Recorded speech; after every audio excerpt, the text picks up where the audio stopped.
Exorbitant is how Minister for Transport the Honourable Guy Joseph described vehicle licence fees.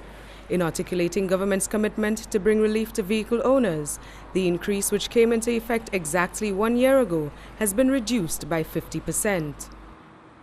In the instances where people paid $750, they would now be required to pay about $525. So we see an immediate reduction in the amount that they had to pay, and the savings would result in more money in their pockets. Vehicles weighing less than 1 ton will now pay $350 from the previous $450.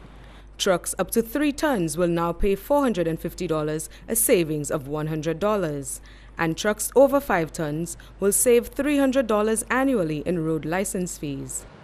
We had the instances where the smaller vehicles, in some instances, they moved from $150 to $300. This is now going down to $225.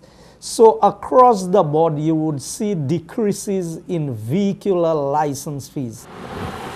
The new fee structure, which takes effect from September 1st, will be gazetted as well as published in all newspapers and be properly displayed at the Ministry of Communications and Works.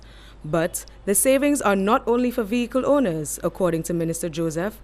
Within the next few weeks, announcements will be made on savings in the health sector and increases in school subsidies, but that is not all.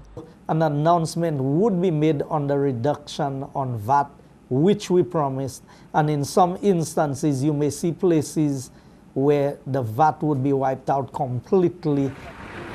Reporting from the Office of the Prime Minister, I am Adara King.